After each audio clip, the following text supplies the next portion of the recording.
అందరికీ నమస్తే. Welcome back to my another cooking video. After long time long వీడియోతో వచ్చేసినా అనమాట. లాంగ్ వీడియోలో కుకింగ్ వచ్చేసి పుదీనా రైస్ చేస్తున్నా. మీరు కూడా నాతో పాటు ఎండ్ వరకు చూసేయండి. ఫస్ట్ అయితే పుదీనా మంచిగా కడిగి మిక్సీ జార్‌లో వేసుకోండి. కొత్తిమీర, పచ్చిమిర్చి, జీలకర్ర, ఉప్పు, కొంచెం అల్లం ముక్క, కొంచెం వెల్లుల్లిపాయ కూడా వేసి మంచిగా మిక్సీ పట్టి పేస్ట్‌లా పక్కన పెట్టండి. తర్వాత పాన్ పెట్టి దాంట్లో ఆయిల్ వేసి అది కొంచెం ఫ్రై అయిన తర్వాత బిర్యానీ ఆకు వేసి అవి కొంచెం లైట్‌గా ఫ్రై అవ్వనిచ్చి మసాలా దినుసులన్నీ వేసేయండి. బిర్యానీ, బగారా సామాన్ ప్యాకెట్‌లో వచ్చే దినుసులన్నీ వేసేయండి.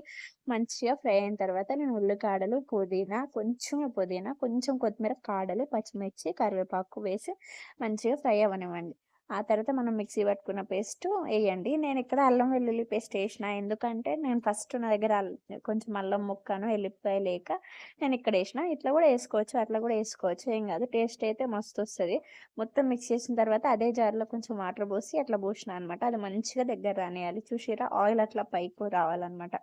మంచిగా ఆయిల్ పైకొచ్చి వాటర్ అంతా పోయి దగ్గరకయిపోయిన తర్వాత కొంచెం పసుపు, ఉప్పు వేసి మిక్స్ చేసుకోండి.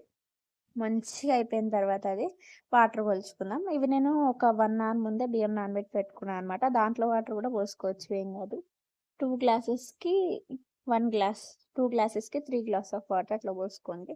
నేను మొత్తం 3 గ్లాసెస్ అనుకుంటా. అందుకే 3 గ్లాసెస్ పోసినట్టున్నా. దాంట్లోనే కొంచెం ఉప్పేసేసి మంచిగా కలిపేసుకోండి. ఇట్లా మరిగేటప్పుడే మంచిగా మరగనియండి. అవి నీళ్ళు మొత్తం మరిగిన తర్వాత రైస్ ఎయండి. ఆ రైసెస్‌ని క్లిప్ పోయినట్టున్నది. సో, అందుకే యాడ్ చేయలే. చూసినారా? మంచిగా అయింది. ఇప్పుడు ఇంకొక 2, 3 మినిట్స్ అయితే అన్నం రెడీ అయిపోతది. ఆ వాటర్ అంతా పోతే. అది మన పుదీనా రైస్ వీడియో అనమాట. మీరు గూడా ఒకసారి ఇంట్లో ట్రై జేసి ఎట్లొచ్చిందో నాకు కామెంట్ జేసి చెప్పేర్రి. దీంట్లో మంచిగా ఆనియన్స్, పాపడ్స్ పెట్టుకొని తింటే ఆ టేస్టే వేరబ్బా! That's it for today video. Do like, share, subscribe to my channel.